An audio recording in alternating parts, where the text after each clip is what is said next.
announced that they're moving to what they're calling Black status, which means that they will defer non-emergency surgeries at hospitals throughout their division.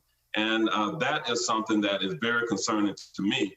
As a result of that, we've had to take action at the local level to ensure that we continue to reduce the spread of the virus in our communities. And we know that there's two ways to do that: increase the rate of those who get vaccinated, and number two, to ensure that individuals continue to wear facial coverings when they're in social places and places of social activities. And as a result of that, we issued some strong recommendations to our business community that they require those who patronize their businesses to wear facial coverings. And so far, the businesses are complying with that recommendation. The largest single-site employer in North America is Walt Disney World, and it has directed that to its guests and employees. And the other theme parks here in the Metro Orlando area have followed suit as well. One would think that when a county is under a state of emergency, the mayor would be in a regular dialogue daily with the governor. When was the last time you spoke with Governor Ron DeSantis? Let me just put it this way. I don't have regular, frequent conversations with Governor DeSantis because he really doesn't reach out to the local levels. The way he's managed this crisis is that I think he's looked beyond the current position that he holds, and that is the governor of Florida, and he's looking to his other future political aspirations. And because of that, those of us who serve at the local level, we've been pretty much left throughout this pandemic to figure out how to respond. We have done very well here within this community. For a sustained period of time, we had our positivity rate below 5%. It was as low as like 3.4%. But here recently, with the recent tests, we're testing in the high double digits, and that's something that we really cannot sustain. What we could not have predicted was that the virus would have mutated, and we now have a new variant that is very aggressive and causing significant concern here. So I've had to take some decisive action, such as requiring now all of our county employees that are not represented by collective bargaining units to get vaccinated, and all of our county facilities, we're requiring the wearing of facial coverings. We will be negotiating with those who are represented by collective bargaining, but we're seeing other businesses and other public sector units also following suit here within this community. The only way we can get through this is together. 66 of the 67 counties in Florida are currently experiencing high transmission rates, and there's a mayor of one of those counties who doesn't have a regular dialogue with the governor of Florida. We got to get together on this. Mayor, Jeff, Heidi, Tom, thank you all so much. We're going to leave it there. Coming up, we have got to talk about infrastructure. The bill got support from 17 Republicans in the Senate, but will any in the House support it? A leading House Republican joins me, and in a few hours, Nancy Pelosi and Chuck Schumer will meet with President Biden on voting rights, as Texas Democrats are still in D.C. to prevent voting restrictions from passing there. The person footing the bill for them to stay there, Beto O'Rourke, will join us. The airport can be a real challenge for new homeowners who have become their parents. Okay, everybody, let's do a ticket check. Paper tickets. We're off to a horrible start, but we can overcome it. We're not going to point out our houses, landmarks, or major highways during takeoff. Don't buy anything. I packed so many delicious snacks. Nope. Did you say ballpark when Group 2 is going to get boarded? 2 hours and 58 minutes. Progressive can't protect you from becoming your parents, but we can protect your home and auto when you bundle with us. Someone should have left home earlier.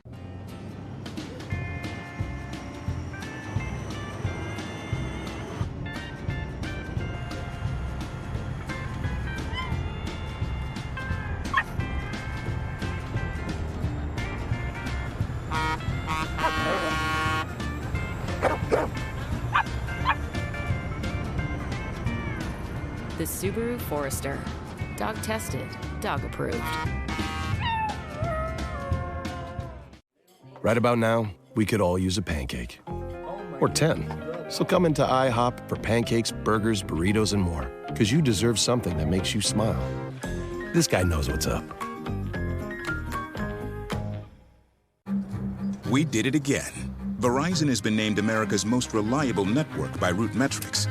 And our customers rated us #1 for network quality in America, according to J.D. Power. #1 in reliability 16 times in a row. Most awarded for network quality 27 times in a row. Proving once again that nobody builds networks like Verizon. That's why we're building 5G right. That's why there's only one best network. As I observe investors balance risk and reward, I see one element securing portfolios time after time: gold. Your strategic advantage.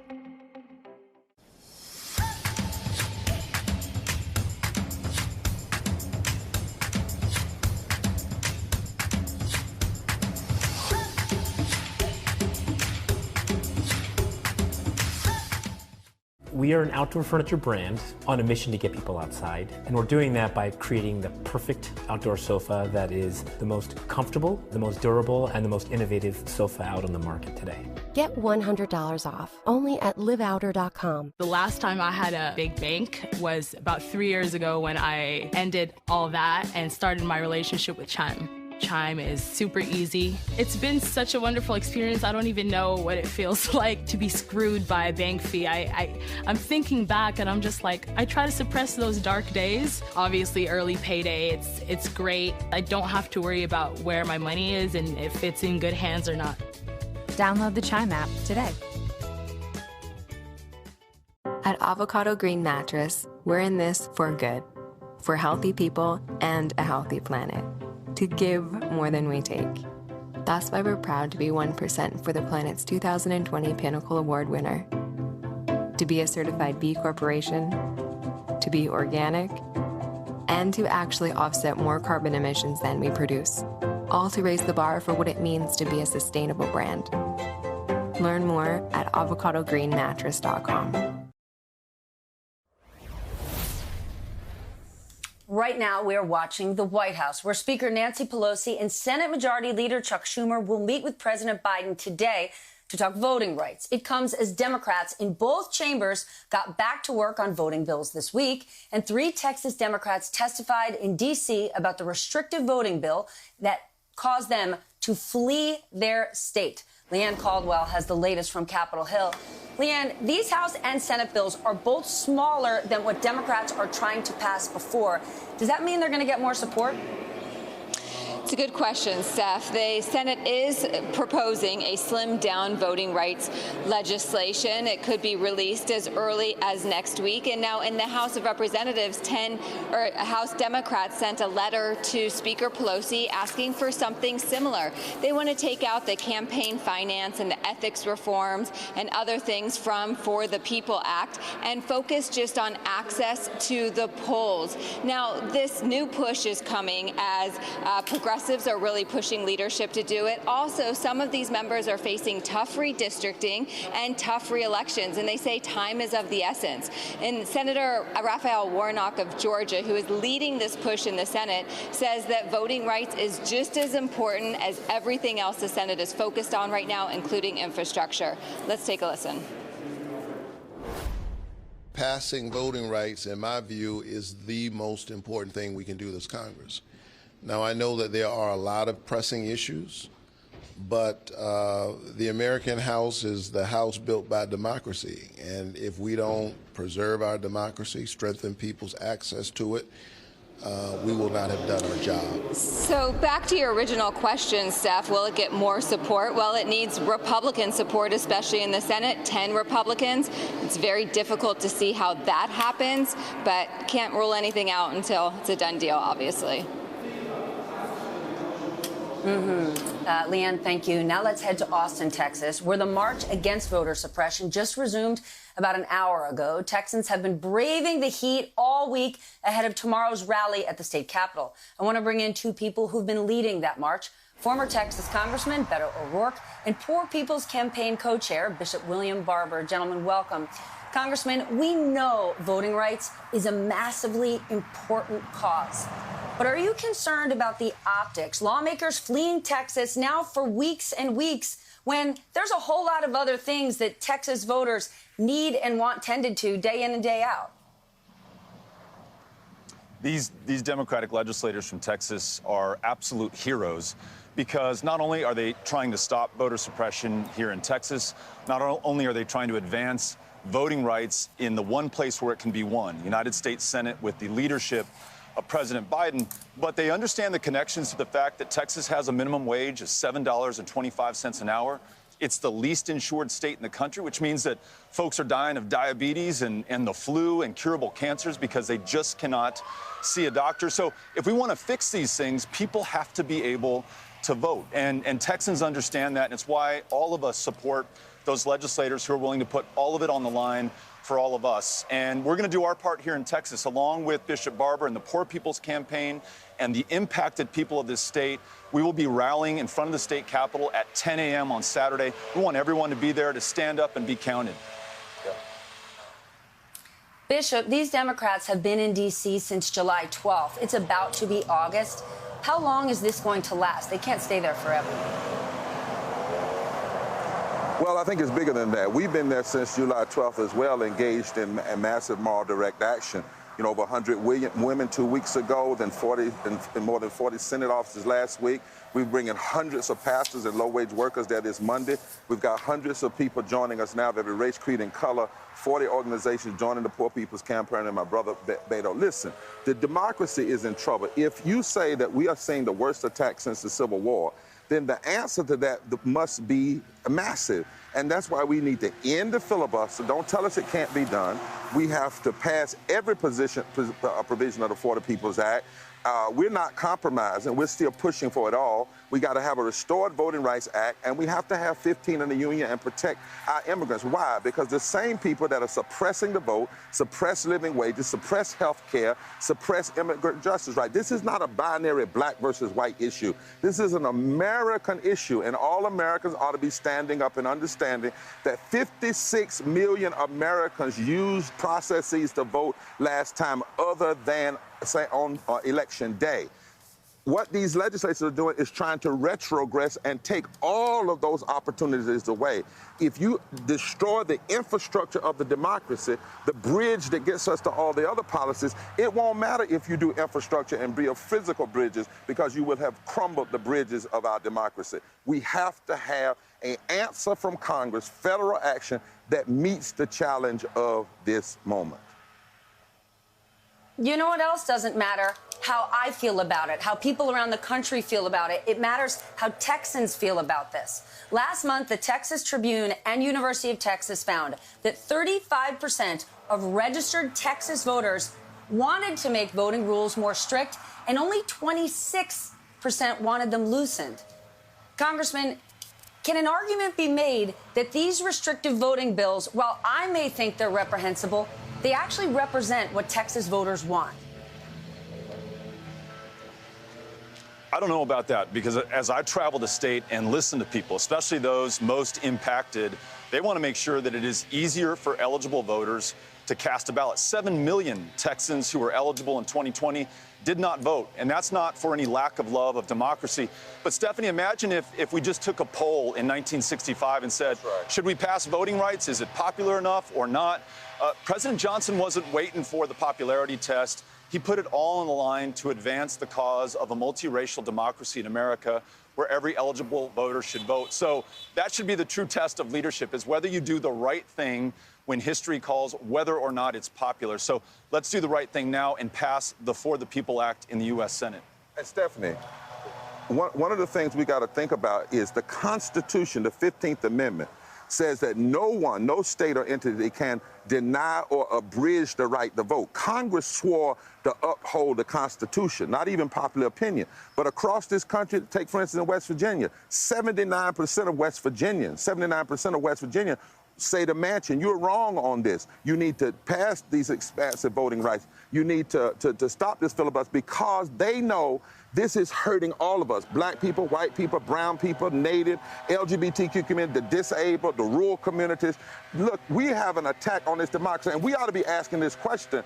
Why don't you want people to vote? Why is the U.S. Chamber of Commerce trying to undermine the For the People's Act? Why is there money involved and more than the United States Constitution? That's why we say to people in D.C., stand strong now. There are 4 things you got to deal with: access to the poll, gerrymandering, ethics, and money, so that we're not treating corporations like people and people like things. It's time for us to treat people like people and corporations like things, and make sure we open up the ballot to everybody. Why don't you want people to vote? That's the question. We should want that in a democracy. Bishop, thank you. Congressman, before we go, while you're out there leading this march and knocking on doors and talking to people, do you want to run for governor of Texas? I want to focus on this fight. This is the most important thing that we can be doing. And when we are joined by hundreds, thousands of our fellow Texans this Saturday in front of the state capitol at 10 a.m., along with, by the way, Willie Nelson, that's right. I think you're going to see the power in this state for a righteous cause, which is the right to vote. So that's the focus. That's the focus. Forward together, Willie Nelson. not one step People are going to back. show up for Not Willie. one step back. Nothing else. Congressman, Bishop, thank you both for joining me. Please stay hydrated. It is hot out there. Coming up next, President Biden calling on communities and businesses to mandate vaccines. And many are starting to listen. Is this just the tip of the iceberg? Gillette Pro Glide. 5 blades and a pivoting flex ball designed to get virtually every hair on the first stroke. So you're ready for the day with a fresh face for a fresh start. For a limited time, get a 5th cartridge free. At USAA, we've been called too exclusive because we only serve those who honorably served. All ranks, all branches, and their families. Are we still exclusive? Absolutely. And that's exactly why you should join.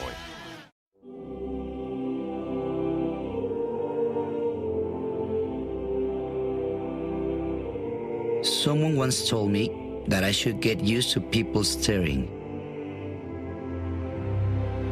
So I did. It's okay, you can stare. When you're a 2-time gold medalist, it comes with the territory.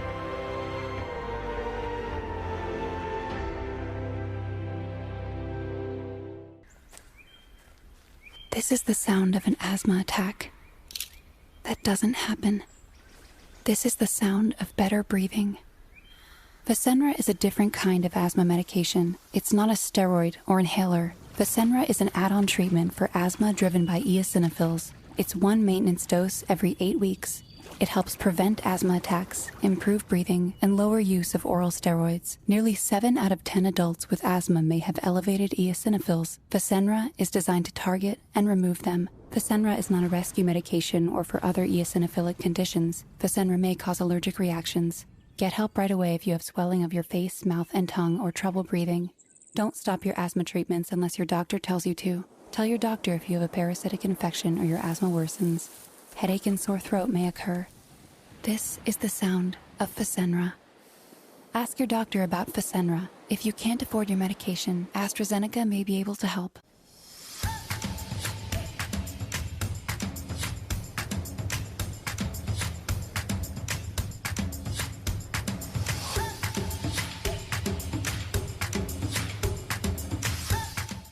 %84 of people have subscriptions they've forgotten about. Truebill helps you save money by finding recurring charges, notifying you when they're due, and easily canceling unwanted subscriptions. Download Truebill and take control of your money. At Fingerhut, we don't define you by your credit score. We celebrate you being you. So we offer low monthly payments on the stuff you need, things you love, and brands you trust. As you build your credit history with a Fingerhut credit account. If you're looking for the latest electronics, kitchen essentials, clothes, toys, and more, you'll find it all at Fingerhut. You do you, and we'll help build your credit at fingerhut.com. Fingerhut credit accounts are issued by WebBank, member FDIC. Selling a home is expensive and stressful, so we set out to create a better home selling experience with a network of the most successful real estate agents in America that'll sell your home for as little as a 2% commission. The icing on the cake with the ideal agent was that we saved $12,000 in commission. They were so stress-free, the whole process was amazing, and I would definitely recommend them. We are not a discount brokerage. These are top local agents that'll get you the best results.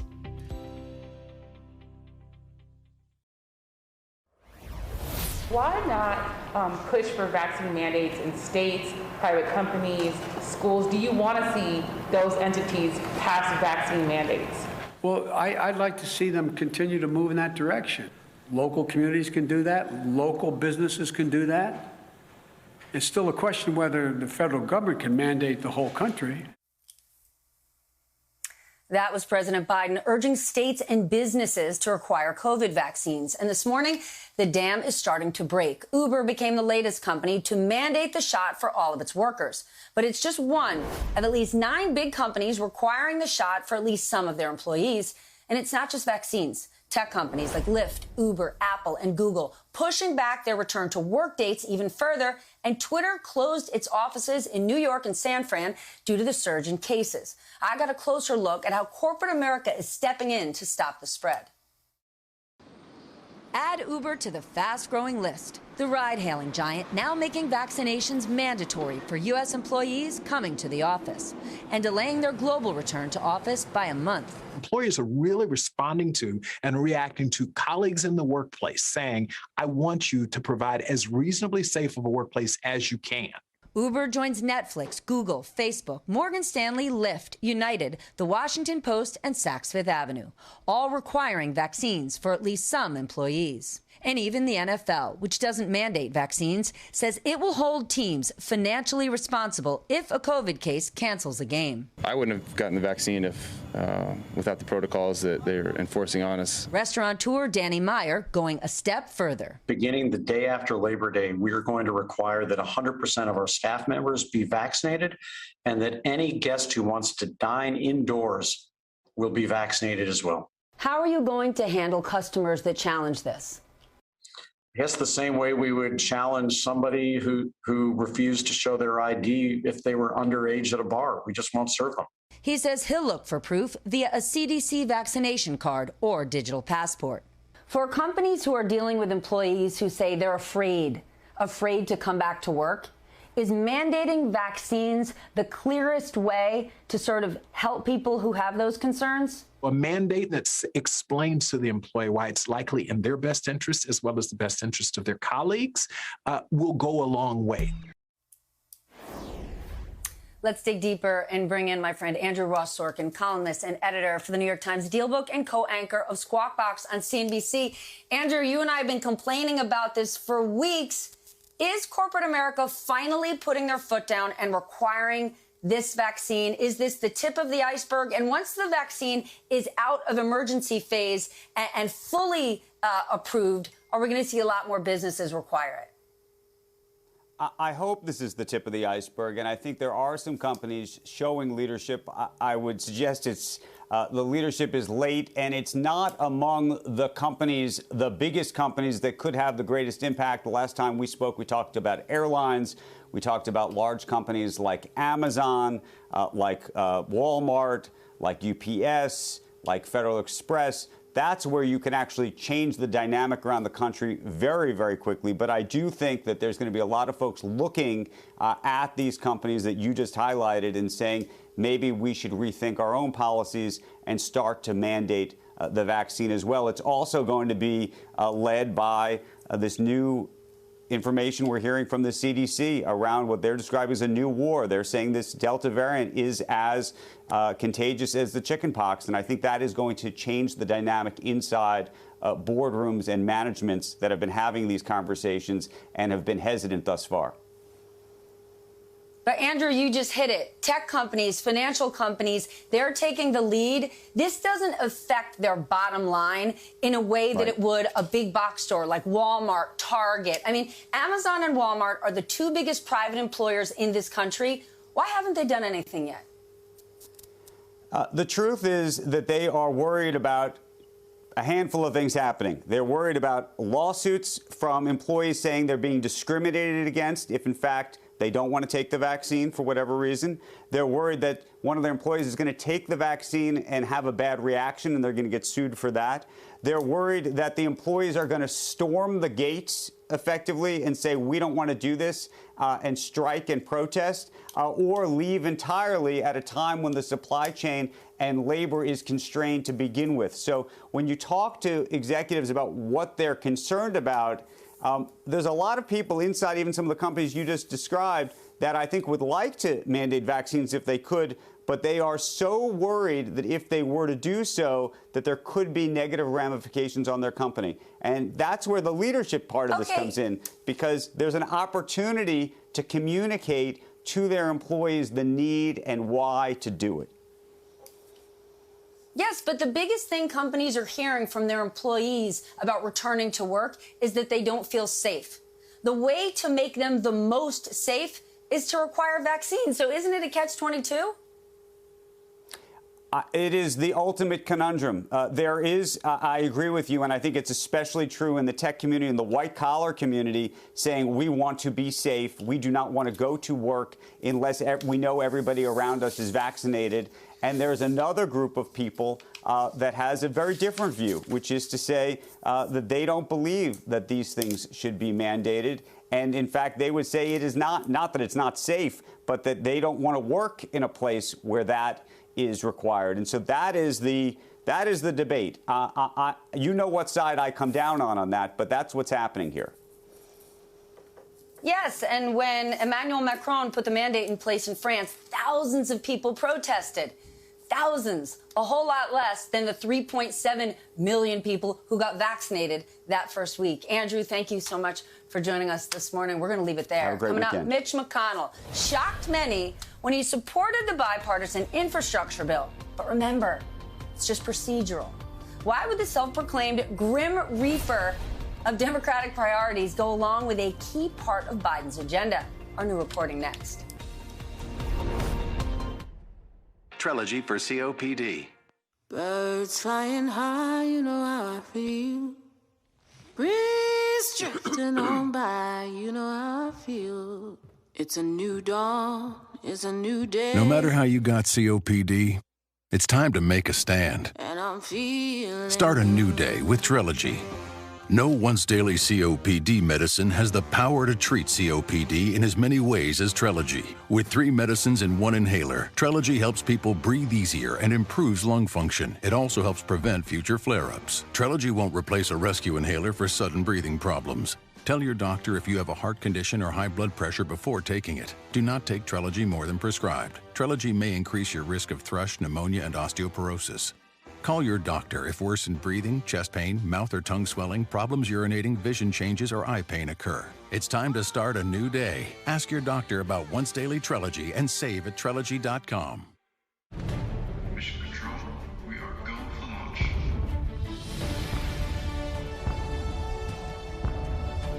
T-minus 2 minutes and counting. She's eating the rocket. Copy that. She is eating the rocket. I assume we needed that?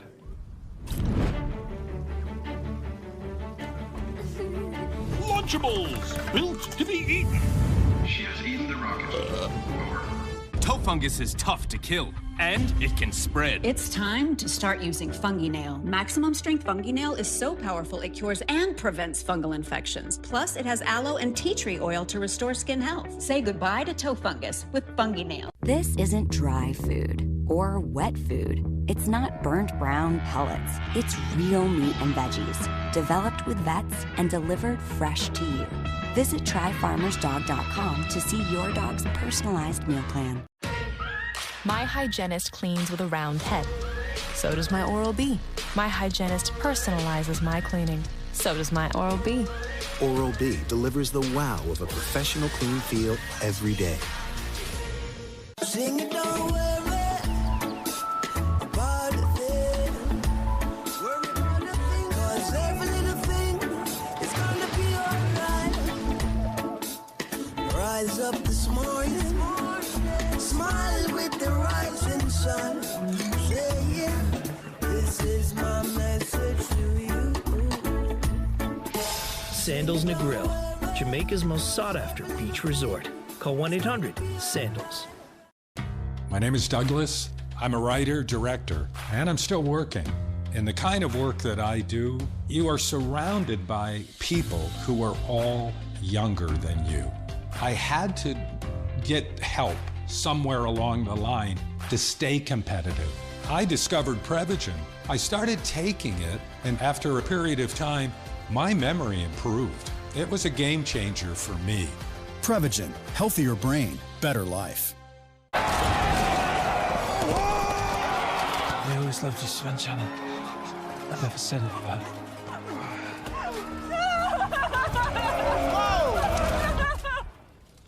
Did Sven just die?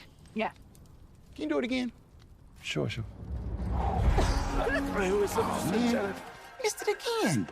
Alexa, rewind 10 seconds. Sure. I never said it, but... We care that it's been hard. We care that you found a way to make the best of it. We care that you long to roam free again. Because we care. We'll see you soon. Book now at bestwestern.com. We are keeping a close eye on Capitol Hill, where we are just a few hours away from the next big Senate vote on that $1 trillion bipartisan infrastructure plan. And even though there are several steps to go, there's a growing sense that it could actually get passed in the Senate, with a bunch of Republicans, even Mitch McConnell himself, potentially signing on. I don't know if I believe that. NBC national political reporter Sahil Kapoor has been all over this. Sahil, according to what you have learned, is McConnell really going to give Biden a win? Like, let's be clear. The vote that has happened already is just procedural. The text hasn't even been written yet. He's got all sorts of outs. That's right, Stephanie. It is for real in the sense that Mitch McConnell is not working to kill this deal. That is according to many Republican sources we've talked to. It is also true according to some Democrats who are surprised by the fact that he's voting to move forward with this deal, and he appears to have given his Republican members the green light to support it. Now, why is he doing this? Why is the self-styled Grim Reaper allowing a Democratic president to potentially get a victory? And the reason is this is a major release valve on two fronts. There are moderate and retiring Republicans in the Senate caucus who want to actually do some big things and not just obstruct. That includes Rob Portman, who's in legacy building mode. This is a way for them to achieve something. There is also the incentive for McConnell that he wants to preserve the filibuster. This gives moderate Democrats like Joe Manchin and Kyrsten Sinema the talking point they want to go back to the left and say, see, the Senate works. We don't actually have to change the rules. Beyond that, Stephanie, infrastructure is a politically safe space. It is popular. Nobody really hates it. Now, former President Donald Trump, still the de facto leader of the party in many ways, has been dumping on this deal in numerous statements this week. But a Republican senator tells me that has had almost zero impact on the Senate caucus and its negotiations and the vote. So there we are. It's a way for McConnell to do something, to get his members, to make his members happy, and potentially to deny the left some victories in the long haul. So let's say it gets through the Senate. What happens in the House? It faces a very steep climb in the House for a number of reasons. Firstly, there are many progressives who say they will not support this infrastructure deal in the House unless it is paired with this separate multi-trillion-dollar economic safety net expansion. There's also the fact that a key House Democrat, Peter DeFazio, the chairman of the Transportation Committee, does not like this deal at all. I spoke to Congressman DeFazio yesterday, and he said, based on what he has seen, there's not enough money for transit. There's not enough money for rail. He doesn't like the fact that this is a highway-centric bill that, according to him, does not do much to combat climate change. And House Democratic leadership sources I've talked to insist that they will make sure DeFazio's work is reflected in this, and the House imprint is on this. So the fate of this is very much tied in to the fate of that multi-trillion-dollar bill that, by itself, will be very difficult to pass, Stephanie. And if those House Democrats want to go big, Republicans in the Senate are going to go home. I want to dig deeper and bring in Texas Republican Congressman Kevin Brady, ranking member on the House Ways and Means Committee. Congressman, good to see you. We desperately need infrastructure. That isn't political. Trump believed it. Biden believed it. America knows it. We're talking hard infrastructure, roads and bridges. So if in the end, politics keeps this bill from passing, should the American people give up on the idea of government working for the American people? So I don't think, Stephanie, it's good to see you. Thanks for having me on the show again. I don't think politics is going to stop this bill. I think this bill could stop this bill. Obviously, bipartisan infrastructure is something we all are working forward to get. We don't know what's in the Senate bill, either on how it's paid for or what the real provisions are, and they're not done yet. So very hard to predict what happens when it comes to the House. There is, as you noted, some real problems with how Democrats see this bill. And for Republicans, I think on a standalone infrastructure bill that's fully paid for in a real way, I think it would gain bipartisan support. But in the House, without question, it is being linked to this multi-trillion-dollar expansion of the welfare state with massive tax increases that, by the way, wipe out the economic growth from infrastructure. And so if it is linked in any way, I think it's going to have some challenges in the House. Well, then let's just talk about the standalone bill because that's what we're focused on now. Republicans have been circulating details of how we think it's going to get paid for. We're talking about unspent COVID money, money left over from jobless benefits, and things like fees and taxes on cryptocurrency. Is that good enough for you? You know, right now, it doesn't appear so. So we are still asking the Senate for details on how it's paid for. It's very general at this point. It looks about